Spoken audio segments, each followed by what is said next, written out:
intensifies the prana uptake. Next up is visualization. Aligning your thinking to Paramashiva by holding the visualizations which are projected in the top right corner of the screen for each and every asana, manifesting the asana even more authentically as you hold the visualization of certain animals, deities, and various other beings. The japa, the internal repetition of mantras, intensely cleanses your Vishuddhi chakra, activates the power of vak, the power of speech, as you align your speaking to Paramashiva. As you internally chant the mantra without making a sound, you visualize the japa rotating around your throat. The external chanting is going to be performed by our acharya here, chanting the words of Mahadeva, the sacred scripture references for all the asanas, providing the right context and a high energy field which you directly absorb with your aura. Mandala, the visual representation of certain gods and goddesses.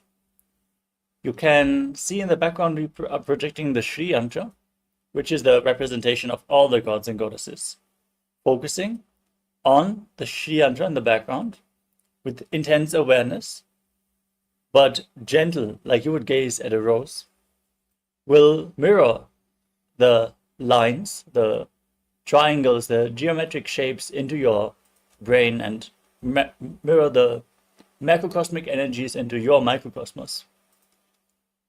Aushadha, the alchemy products like Vibhuti, Kumkum, Jnananjana, and sandalwood paste can be applied on the body and infuse prana into your system.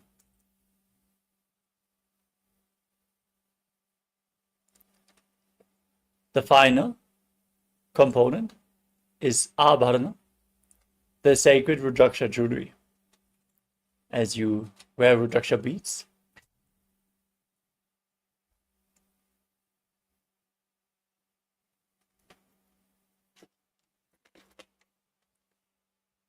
Rudraksha beads function like a spiritual battery, holding the spiritual energy for a long time and bit by bit giving it off to your body as you have the skin contact.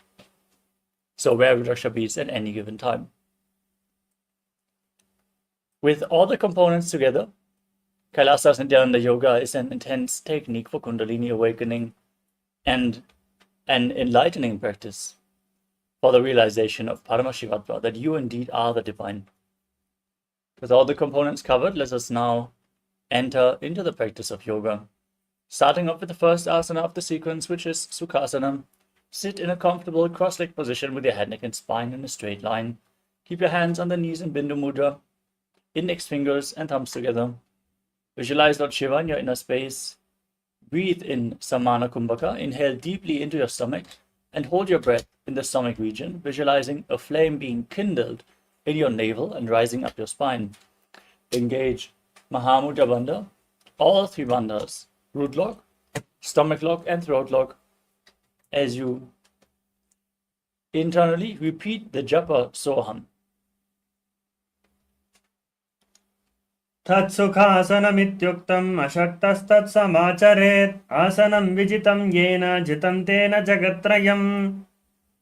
Next up is Parvatasana. Now place your feet on top of opposite thighs. Join your hands in Namaskara Mudra and raise them up above your head. Engage all three bandhas.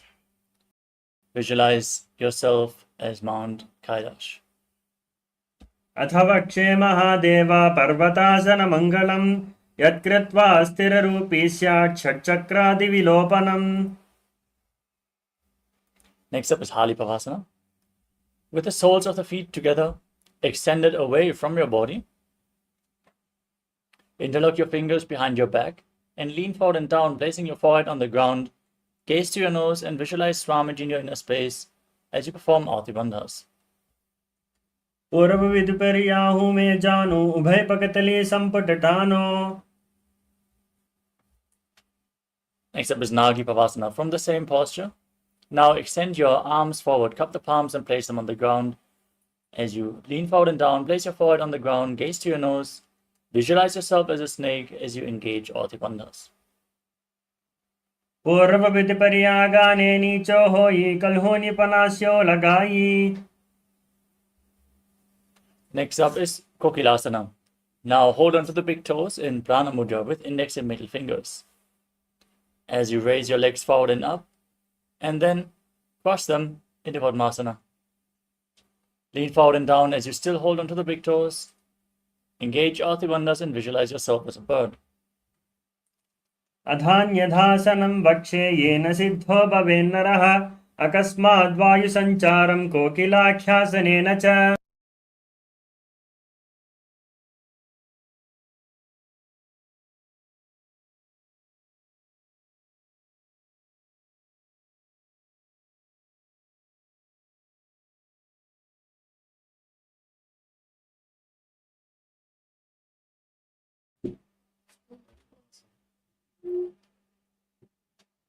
The next asana is Nithyananda. Now stag your knees and ankles and hold on to opposite elbows in front of your body. As you start rotating your arms in a circular motion, engage all the bandhas, gaze to your nose and visualize Swamiji. After some time, change the direction of the movement.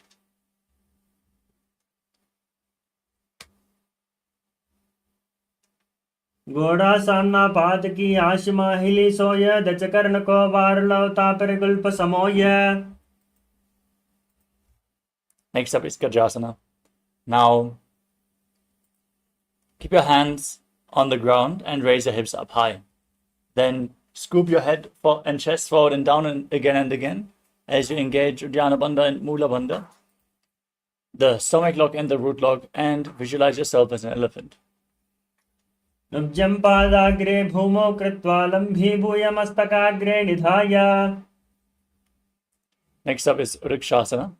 From the same posture, now raise one heel off the ground and push the other heel down. Alternate your heels again and again as you keep Uddiyana Bandha and Mula Bandha engaged and visualize yourself as a bear. एकैकं पादमाकुञ्च गजासनं कुर्यात् वृक्षासनं भवति. Next up is Vaishyasana. Now stand tall on the tips of your big toes if you can. Bring your hands to the chest in Hridaya Mudra, index, middle and ring fingers joined together in front of the heart. As you engage Uddiyana Bandha and Mula Bandha and visualize Swamiji in your inner space.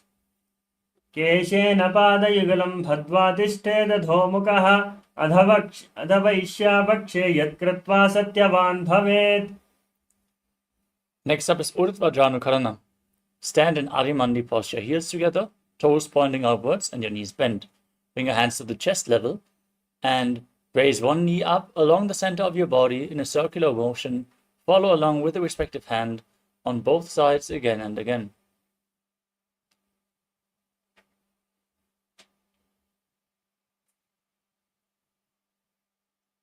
The next asana is Paralingasana.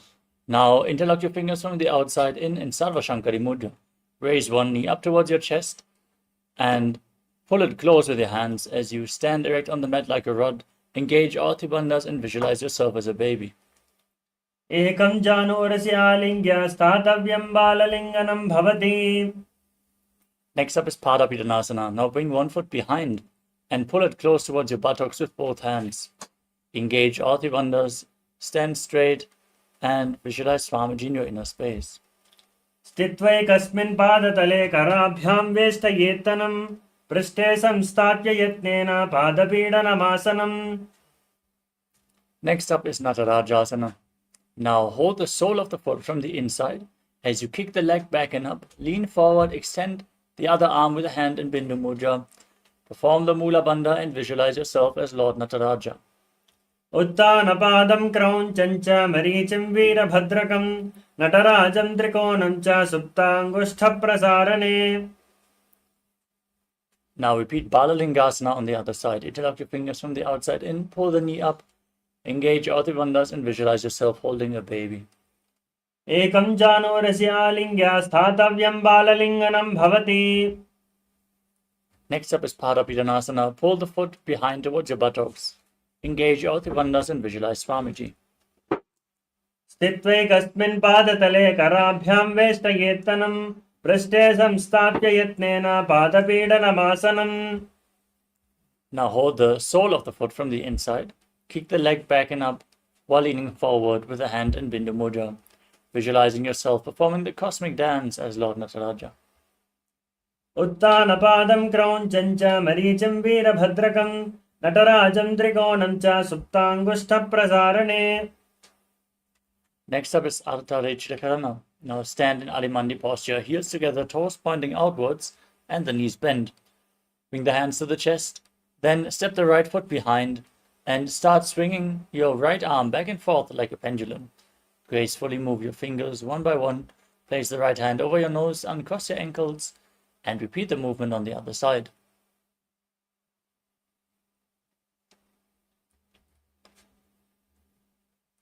Next up is the skeleton dance.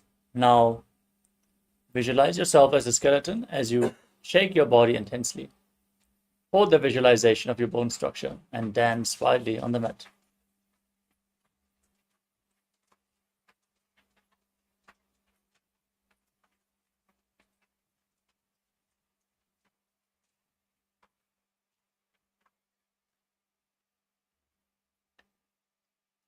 Next up is Katichinakarana. From Arimandi, heels together, toes pointing outwards, knees bent, raise your arms above your head and cross them with the palms facing backwards. Now turn your body to one side, open up your palms above your head, turn to the center, cross your arms, and repeat the movement again and again on both sides.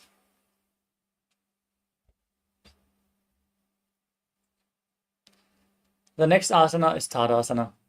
From a standing position, raise your arms up over your head and stand on the big toes. Engage all the bandhas, visualize yourself as a palm tree. Keep breathing in Samana Kumbhaka, visualize a flame being kindled in your stomach as you internally chant the new japa Shivoham. Mahamudra बद्धकोणौ tadasana विभेदकान् विनोत्तानं सदा कुर्यादन्तर्वत्नी पतिप्रिया. From standing position, now lean forward and down. Place your hands flat on the mat. If you can, reach the ground. Otherwise, lean down as low as you can. Engage all three bandhas. Push your head closer towards your knees as you visualize Swamiji in your inner space in Uttanasana.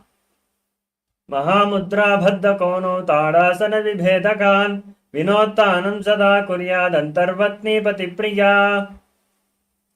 Next up is Tadakshvasana. Now place your hands flat on the mat. Step your feet backwards into a tall plank position, engaging Mula Bandha and Jalandhara Bandha, root lock and throat lock. As you rotate your head from side to side, visualize Swamiji in your inner space in Tadakshvasana.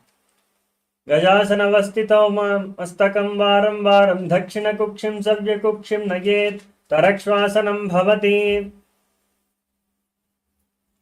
Now lower your body down onto your stomach in Bhujangasana as you keep your hands next to your shoulders. Raise your chest and head by the strength of your lower back. Open your mouth widely in Bhujangani Mudra as you perform the Mula Bandha and visualize yourself as a cobra. अङ्गुष्ठनाभिपर्यन्तम् अधो भौमौ विनिन्यसेत् कराभ्यां च दरान् धृत्वा धूर्धशीर्षः पनीवहि. The next asana is Shashasana. Now push your body back up into a plank position and alternate, pulling one knee in towards your chest back and forth. Breathe calmly through your nose in Sahadra Kumbhaka. Engage the Mula Bandha and visualize Swamiji in your inner space. गजासनवस्थितौ जानुद्वयमाकुञ्च वारं वारं कर्तव्यं शशासनं भवति.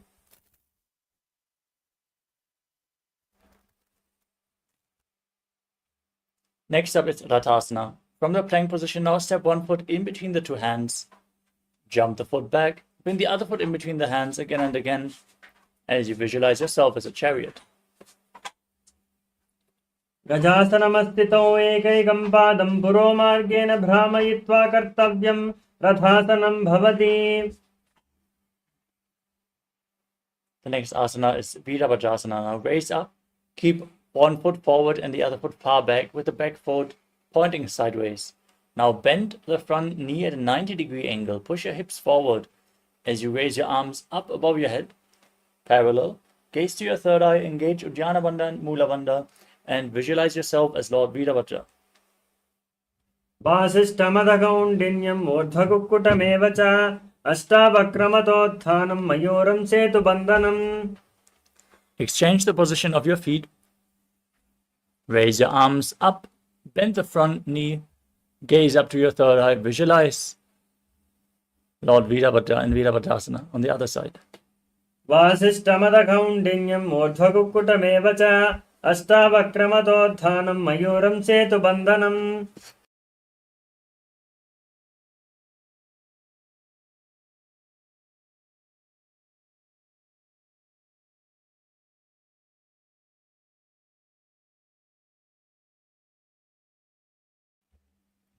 The next asana is Vrikshasana.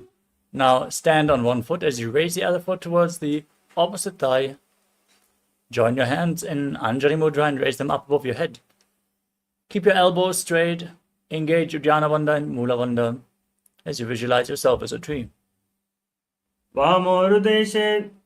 वामोरुमूलदेशे च याम्यं पादं निधायतो तिष्ठेत् वृक्षवद्भूमो वृक्षासनमिदं विदुः. Now bring the raised foot onto the opposite thigh. Join your hands in Namaskara Mudra in front of the heart center. And visualize yourself as Lord Garuda in Garudasana. गरुडासनमावक्षे येन ध्यानं स्थिरं भवि सर्वदोषाद्विनिर्मुक्तो भवतीह महाबली. Now repeat Vrikshasana, the tree posture on the other side. Join your hands in Namaskara Mudra with the foot at the opposite thigh and raise your arms up above your head, visualizing yourself as a tree. वामोरुमूलदेशे च याम्यं पादं निधायतो तिष्ठेत् वृक्षवद्भूमो वृक्षासनमिदं विदुः. Now repeat Garudasana. Bring the raised foot onto the opposite thigh. Join your hands in Namaskara Mudra and visualize yourself as Lord Garuda. गरुडासनमावक्षे येन ध्यानं स्थिरं भवि सर्वदोषाद्विनिर्मुक्तो भवतीह महाबली. Next up is Trikonasana. Now step one foot forward and the other foot far back. Keep the back toes facing sideways. As you extend your arms parallel to the ground, lean forward and down, bring the hand towards your foot. As you raise the other arm up, gaze upwards and visualize yourself as a triangle.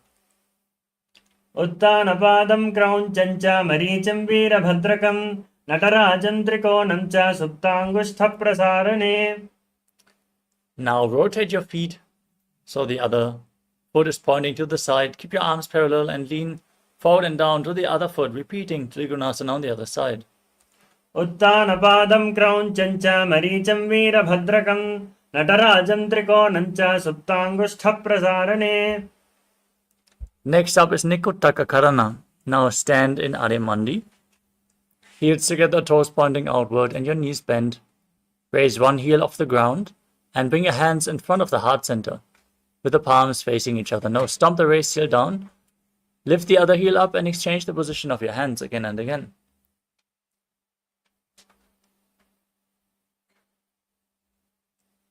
The next asana is Angushtasana. Now lower your body down and sit on raised heels as you tuck your toes.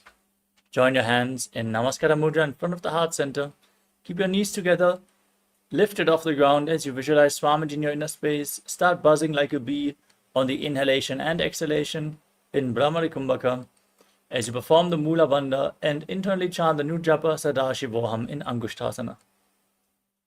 कबन्धासनमित्याहुः गोरक्षासनमेव च अङ्गुष्ठमुष्टिकं ज्ञेयं ब्रह्मप्रासादितं तथा. Next up is Saurasana. Now extend one leg forward and keep your hands at the side, the fingertips just touching the ground with the palms facing forward in Vara Mudra. Visualize Swamiji as you perform the Mula Bandha. प्रसार्येकं पादतलं संस्थाप्य We move on to Vidunanasana. Now lean forward and down. Keep the front foot extended. Hold onto the big toe of the front foot and onto the back heel with the other hand. Visualize Swamiji in your inner space. Perform the Mula Bandha. गुल्बस्थितो पादमेकं प्रसार्य तत्पादाग्रं संस्पृशेत् तत्करेण. Now exchange the position of your feet. Step the other foot forward. as you keep the hands at the side, palms facing forward, repeating Saurasana on the other side. प्रसार्यैकं पादतलं संस्थाप्य त्वेकपादकम्. Now lean forward and down, hold on to the big toe of the front foot and the back heel, as you repeat Vidunanasana on the other side. गुल्पस्थितो पादमेकं प्रसार्य तत्पादाग्रं संस्पृशेत् तत्करेण. Next up is Brahmadurankushasana. Now step both feet in, sit on raised heels, and create a gap between the knees as you place the back side of your hand on top. Gaze through the gap between the palms as you tuck your chin to the chest, engage the perineal floor, and keep your eyes opened wide, unblinking in Shambhavi Mudra, eternally gazing within. As you visualize Swamiji in your inner space, keep pausing like a bee in Brahmari Kumbhaka. दो फना पानी होई वैसे येडी दो बुगदानी वैसे. Next up is Kapilasana. Now place your knees on the ground, keep the toes tucked, sit on raised heels. Gaze to your nose as you keep your hands on the knees. Visualize yourself as Sage Kapila Muni and perform Uddiyana Bandha and Mula Bandha. उभय पगतली सम टहरावे तिनको माहिलिकोर मिलावे. Next up is Bhadragurakasana. Maintain the same posture but shift your gaze upwards towards your third eye. Engage the Mula Bandha and visualize Swamiji in this position. दो वो पगतली संपुट करे core बारली वो परिधरे. Next up is Suryasana. Now raise your knees off the ground as you bring the soles of the feet together. Sit on the raised heels. Join your thumbs and little fingers in Padma Mudra, opening up the palms resembling a lotus flower. As you raise your arms up above your head, gaze upwards through the gap between the palms and visualize Lord Surya in your inner space in Suryasana. एडी दो बुगदा तरियाने फना पानी भेटक पनिटाने.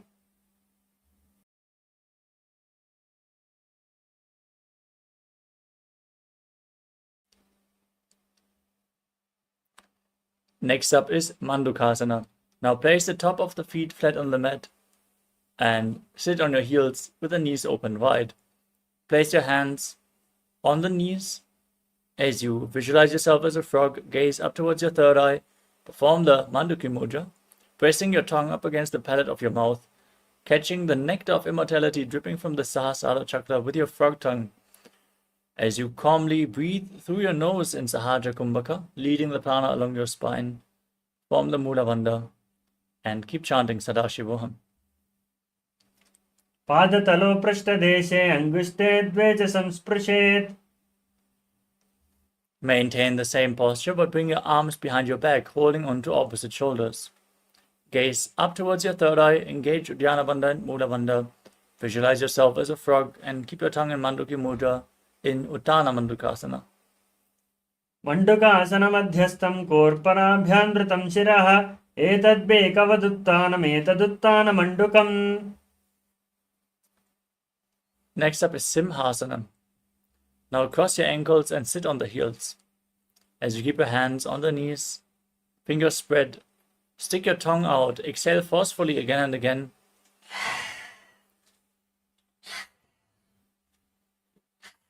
As you gaze to the nose and visualize yourself as a lion in Simhasana. दक्षिणं सव्यगुल्फेन दक्षिणेन तटे परं हस्तौ जजान्वो संस्थाप्य स्वाङ्गुलीश्च प्रसार्य च.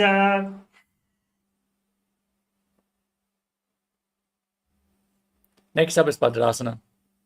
Now sit with your soles of the feet together, toes pointing backwards, knees open wide on top of your heels. Hold on to the big toes in Prana Mudra as you cross your arms behind your back. Gaze to your nose, tuck your chin to the chest in Jalandhara Bandha, perform the Mula Bandha, contract the perineal floor. Breathe again in Brahmari Kumbhaka, buzzing like a bee as you visualize Swamiji in your inner space.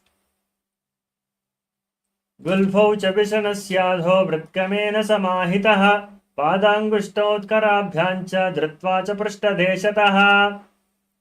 Next up is Kakapushandya Asana. Now squat with your feet flat, the knees raised off the ground.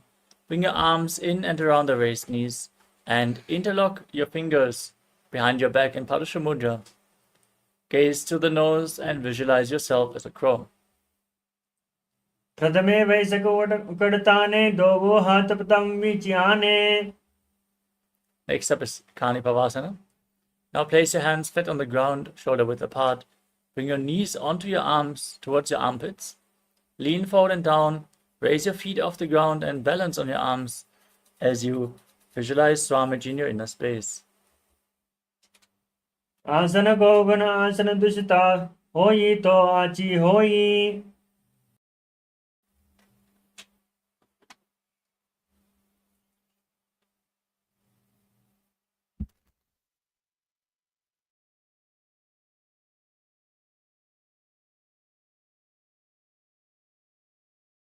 This asana is Kapali asana.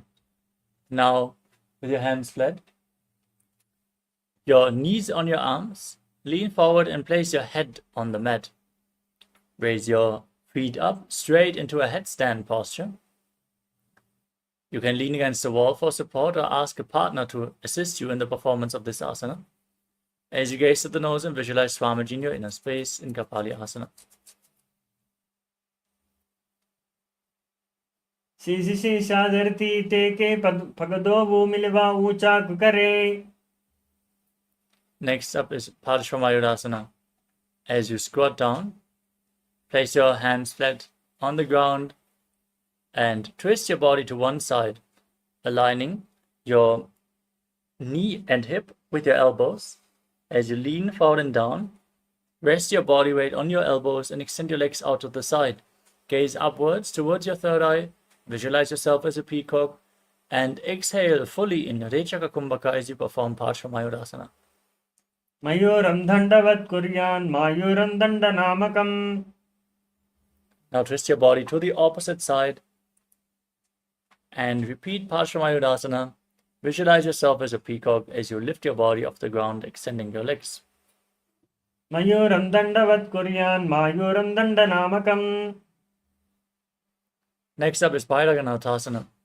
Now keep your hands flat and extend your legs back into a plank position. Parashvasana is you step one foot outside the respective shoulder and in between the two hands. Push your hip forward, lift your head, gaze up towards your third eye, and visualize yourself as Lord Kala Bhairava. आसन Gaughan PT जाई. Step the front foot back, step the other foot forward, outside the shoulder, in between the hands. Gaze up, visualize yourself as Lord Kala Bhairava in Bhairaganathasana on the other side. आसन Gaughan PT जाई. Step the front foot back again. Bring your forearms down to the mat and raise your hips by walking your feet slightly forward. Gaze to the third eye, lift your head, and visualize Swamiji in your inner space in Unmukha Pitasana. भून्यस्तौ जानुनी हस्तौ चतुष्पदमवाङ्मुखम् उत्थापिताङ्घ्रियुगलघटिस्थलमभिरुका.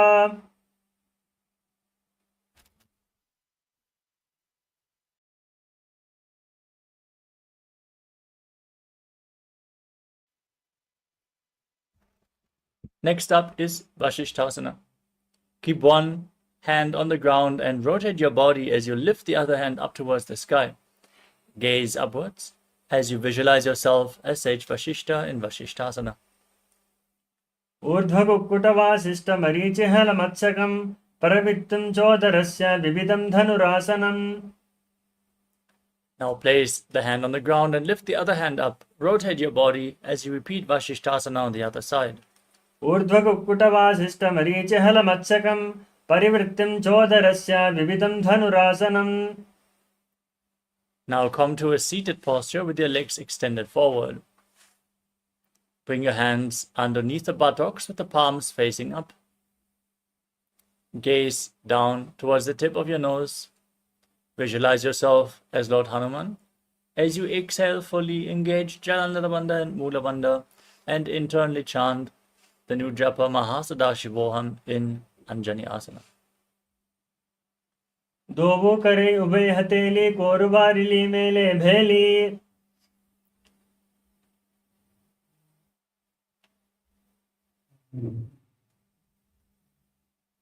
Next up is Paschimottanasana.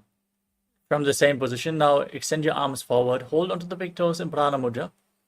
Lean forward and down, bring your head between the knees as you engage all three bandhas and visualize Swamiji in your inner space.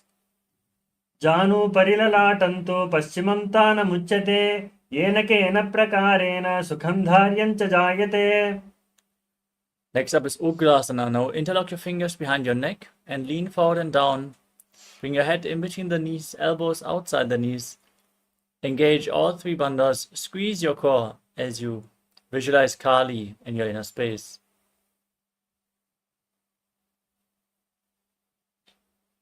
स्वपानिभ्यां दृढं धृत्वा जानूपरि शिरोऽन्यसेत् आसनोद्ग्रमिदं प्रोक्तं भवेदनिलदीपनम्.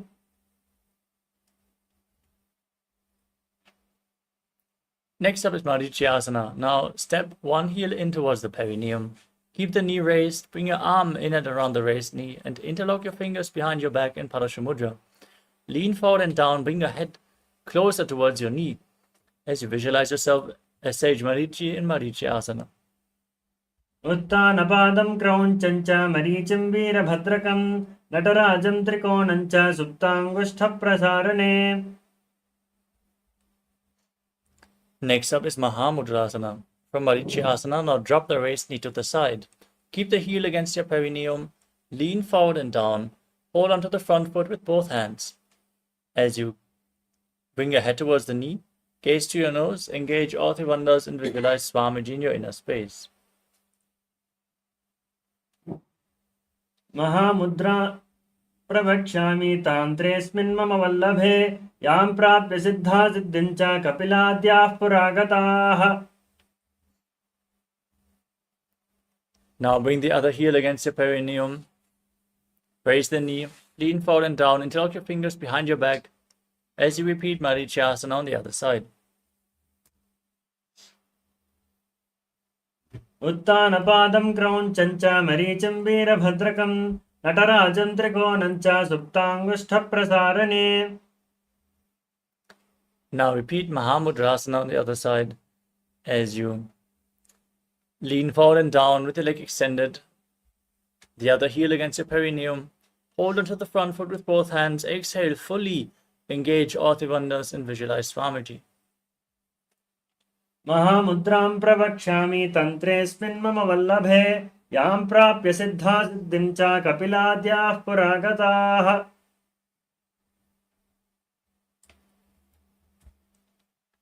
Next up is Padasana 2. Now join the soles of your feet and pull your heels against your perineum as you push the knees down to the ground by the strength of your groin.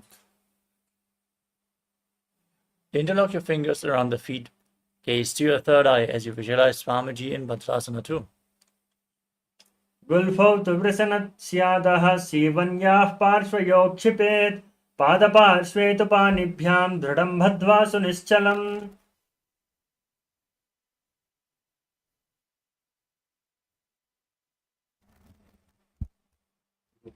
Next up is Gvalipavasana.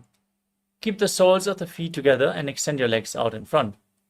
Place your hands on the knees, tuck your chin to the chest in Jalandhara Bandha, lock the perineum in Mula Bandha, gaze to your nose, and visualize Swamiji in Gvalipavasana. पूर्वचक्रपटचो कह्यो सोयि वायि विदिचो कीजे सोयि. Next up is Joni Asana. Now bring the feet closer towards your perineum, the soles of the feet still together. Hold on to the soles with your hands and lean forward and down, placing your chin on the toes. Gaze to your nose and visualize the Yoni Mandala, which is projected in the top right corner of the screen. दोवो पकटले संपुट करे येडे मेडके धिंग धरे. Next up is Midaki Pavasana. As you keep the heels together and the toes apart, your arms extended out to the side, lean forward and down, keep your spine straight. Place your forehead on the ground behind your heels as you place your palms flat on the mat of the side. Gaze to your nose and visualize Swamiji in your inner space in Midaki Pavasana. पूर्व विधि पर्या पगतली संपुट soul येडी मिली राशे एडिया सोमा हिली कानी आगली दो आसले लाट धरती लगावे. Next up is Siddha Samadhi Asana. With the soles of the feet together, the toes together, heels apart, bring the heels close to your perineum and bring your arms underneath the shins and place your head on the ground in front of your feet with your toes against your throat.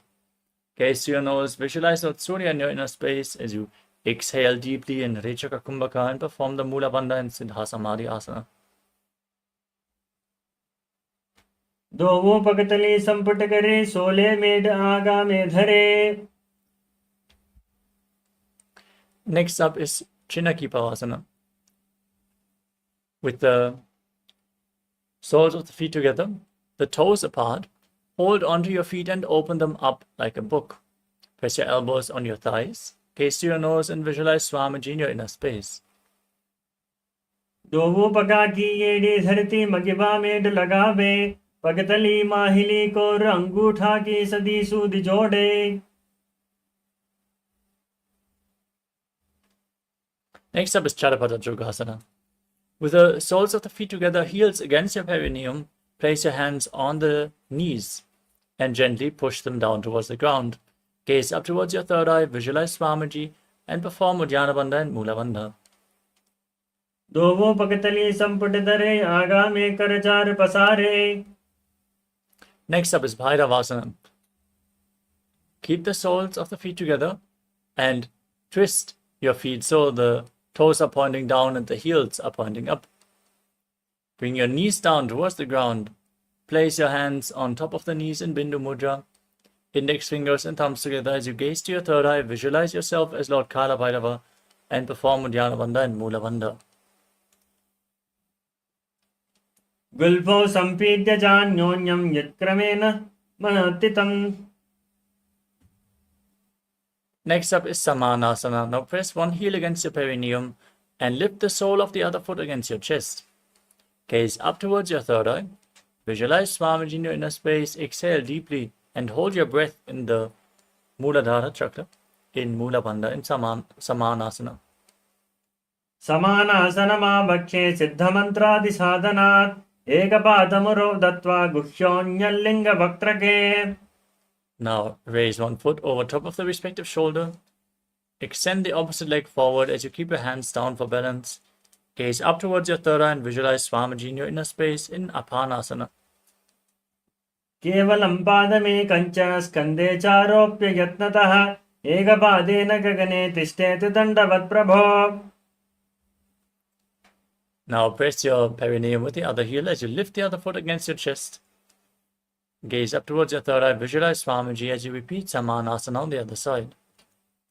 समानासनमाभक्षे सिद्धमन्त्रादि साधनात् एकपादमुरो दत्वा गुह्योऽन्यल्लिङ्गवक्त्रके. Now repeat Apanasana on the other side. Lift the foot over your shoulder. Extend the opposite leg forward and up as you gaze upwards and visualize Swamiji.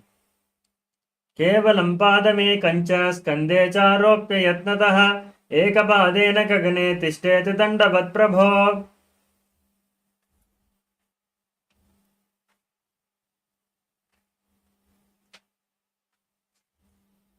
Next up is Gomukhasana. Now stack your knees and keep your heels close to the outside of the opposite hip.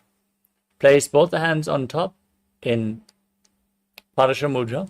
As you gaze to your nose, visualize the face of a cow. Breathe in Siddhkari Kumbhaka. Hiss through the teeth as you inhale, pressing your tongue up against the palate of the mouth without touching your teeth. Perform the Mula Bandha and internally chant the new japa, Om Nithyanandoham.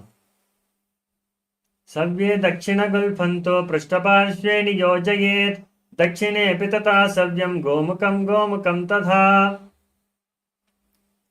Next up is Anasuyasana. From the same posture, hold on to the big toes. Engage Uddiyana Bandha and Mula Bandha and visualize yourself as Rishika Anasuya. दक्षिण गोडों नीचोटाने वामो ताके ऊपर आने. Now hold the visualization, interlock your fingers behind, Lean forward and down. Bring your chin over the knee, the nose to the ground as you perform the Mula Bandha in Anasuyasana too. जीमना घोड़ा की संधि उपरितावा घोड़ा की संधि मिलाई राशे घोड़ा शोले भगतली यालो अडवाई सुधा राशे. Next up is Garudasana 2. Now bring one heel against your perineum. Keep the other foot flat on the ground with the knee raised. Place your hands on the knees, gaze to your nose, and visualize yourself as Lord Garuda. दावो पगा मोडिगेडि माहिलो कल्पमूलद्वारिणी चेते. Next up is Naradasana. Now raise your perineum onto the heel. Interlock your fingers behind your neck and twist your elbows outside the raised knee. As you gaze up towards your third eye and visualize yourself as Sage Narada.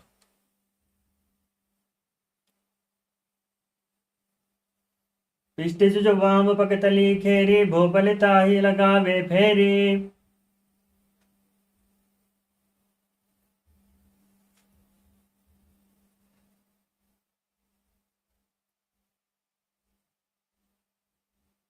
Next up is Matsya Pitakasana. As you place one foot onto the opposite thigh, raise the opposite knee and hold onto the opposite big toe and the shin with your hands. As you gaze to your nose, visualize Matsya, the fish avatar of Lord Vishnu in Matsya Pitakasana. वामेन वामाङ्गुष्ठन्तो गृहीतं मत्स्यपीठकं योनि वामेन सम्पीड्य मेढ्रादुपरि दक्षिणम्. Now slide your knees over top of each other. Keep the other knee on top this time. As you repeat Gomukhasana, the cow face posture on the other side.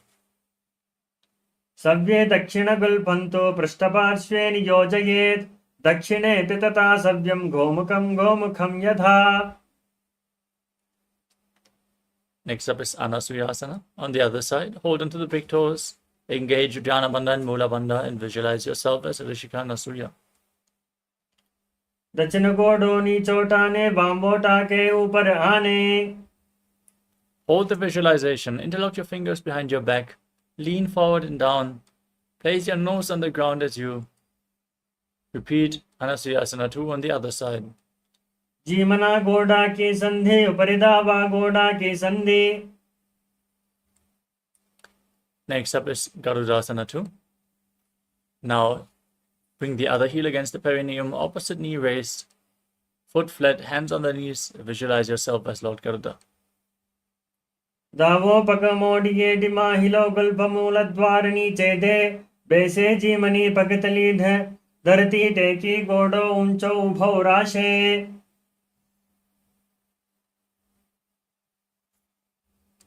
Next up is Naradasana on the other side. Now raise your perineum onto the heel, interlock your fingers behind your neck, twist your elbows outside the raised knee as you visualize yourself as Sage Narada. पिष्टचु वाम पकतली केरी भूपरिता ही लगावे फेरी. Now repeat Matsya Pitakasana on the other side. Place the other foot onto the opposite thigh. Hold on to the shin and the big toe as you gaze to your nose and visualize Matsya, the fish avatar of Lord Vishnu.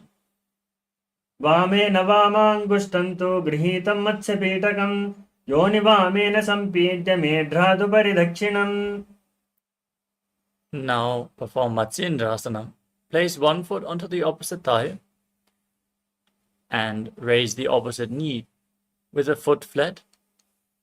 Twist your elbow outside the raised knee and hold onto your face with the raised hand as you place the other hand on the ground behind you. Gaze up towards your third eye and visualize Matsendranath, the great sage and master of Hatha Yoga and Matsendrasana. उदरं पश्चिमाभासं कृत्वा तिष्ठति यत्नतः नम्राङ्गं वामपादं हि दक्षजानुपरिन्यसेत्. Next up is Kubhasana. Now extend your front arm down outside the knee, hold onto the big toe of the front foot, and place the other hand on the respective ear as you gaze back and up towards your third eye and visualize yourself as a camel in Kubhasana. आसन को गुण चोलो जाये. Now place the back hand down on the ground, keep holding onto the front foot as you gaze to your third eye and visualize Matsendranath, the great sage and master of Hatha Yoga.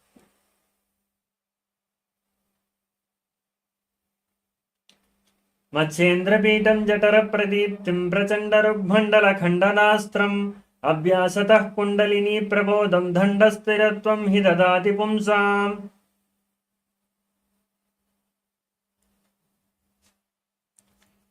Now repeat Matsyendrasana on the other side.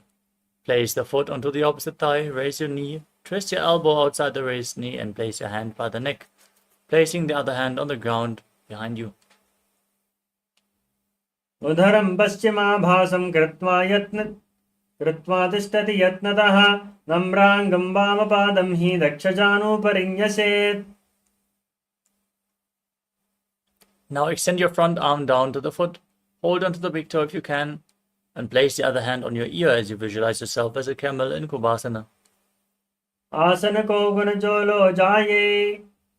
Drop the back hand down to the ground. Keep holding onto the foot, twist your spine even further as you visualize Matsyendranath, great sage and master of Hatha Yoga, in Matsyendrasana too. मत्स्येन्द्रपीठं जठरप्रदीप्तिं प्रचण्डरुग्मण्डलखण्डनास्त्रम् अभ्यासतः kundalini प्रबोधं दण्डस्थिरत्वं हि ददाति पुंसाम्. Next up is Padmasana. Now place your feet onto opposite thighs. Sit in the lotus posture.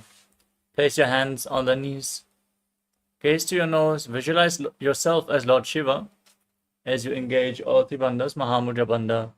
Internally chant the japa Om Nithyananda Mahasudashivoham and breathe in Sitali Kumbhaka. Hiss through your teeth as you press your tongue against the back of your teeth. आसनं द्विविधं प्रोक्तं पद्मं वज्रासनं तथा ऊर्ध्वोरुपरि चेधत्ते उभे पादतले यथा. Maintain your legs in Padmasana, cross your arms in front of your body and hold onto the big toes in Prana Mudra. As you gaze to your nose, visualize yourself as Goddess Parvati, the consort of Lord Shiva, and perform the Mula Bandha. उत्तानो चरणो कृत्वा ऊरु संस्थो प्रयत्नतः ऊरुमध्ये तदोत्तानो पाने कृत्वा तु तादृशौ. Next up is Kukkutasana. As you sit with your legs in Padmasana, bring your hands in between the legs, place them on the ground, and then push your body off the mat, balancing on your arms. Keep your arms straight, breathe calmly through your nose in Sahajra Kumbhaka.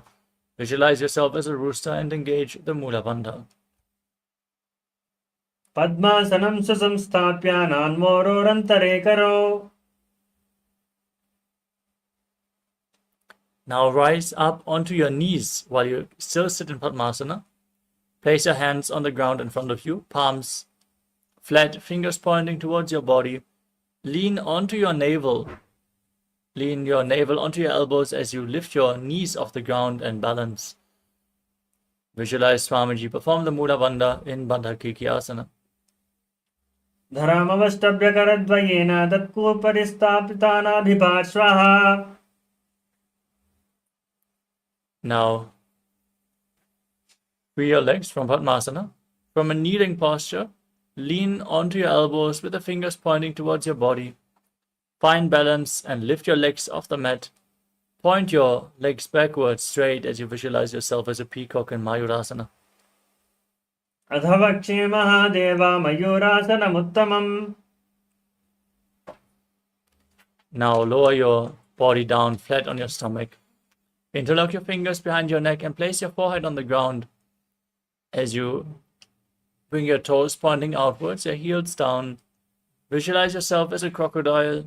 Breathe calmly through your nose in Sahajra Kumbhaka and perform the Mula Bandha in Makarasana.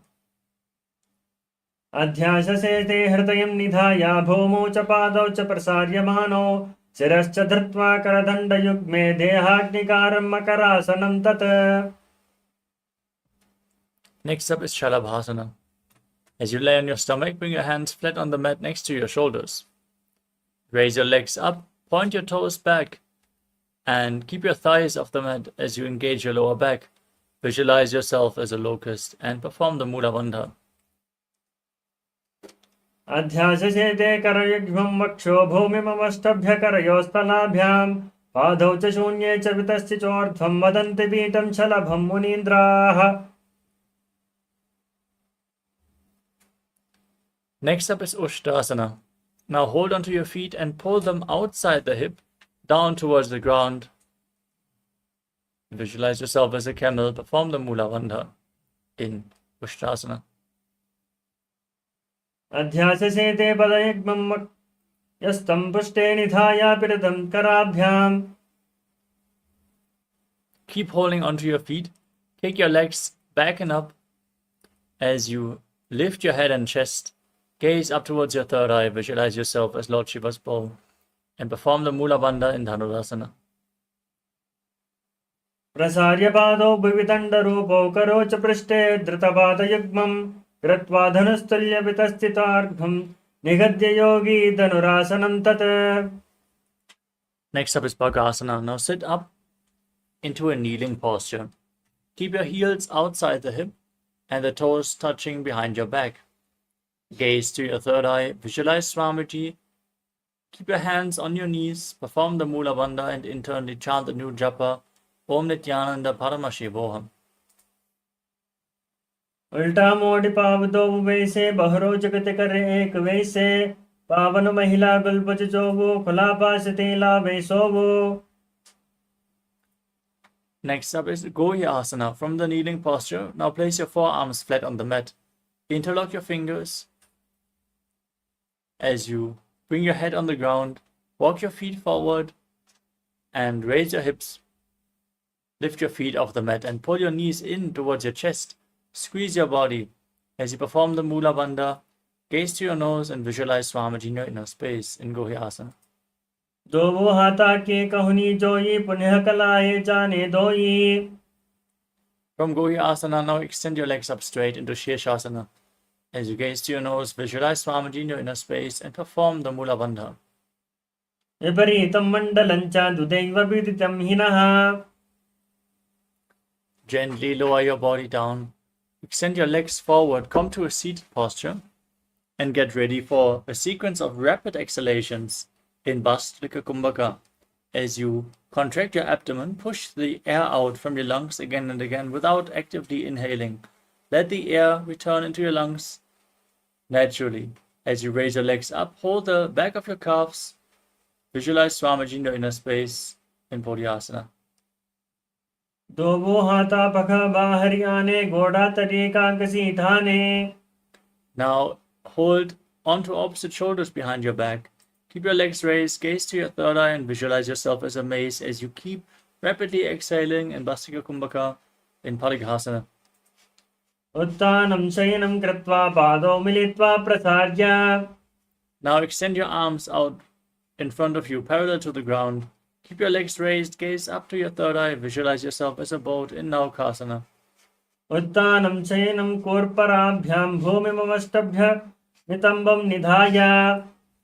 Keep exhaling rapidly as you bring your feet in towards your chest. Scoop your hands below and pull them close against your chest with the soles of the feet together. Now visualize yourself as Lord Rudra in Rudrasana. भगतली संपुट करे हाथस्योपग ऊंचाई. Next up is Unmukha Pitasana. You can breathe calmly now. Lay on your back, keep your feet flat with the knees raised. Your hands just behind the heels. Push your hips up and engage Uddiyana Mula Bandha and Jalandhara Bandha. As you exhale through the engaged throat lock in Mudra Kumbhaka, gaze to your nose. Visualize Swamiji in your inner space in Unmukha Pitasana too.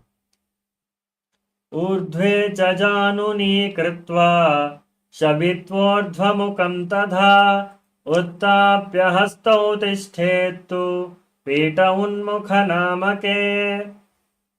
Now lay down flat on your back.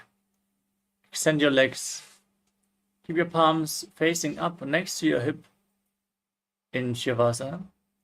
As you perform the Shakti Chalan Mudra, forcefully pull the Kundalini Shakti upwards along your spine from Muladhara all the way to the Brahmarandha.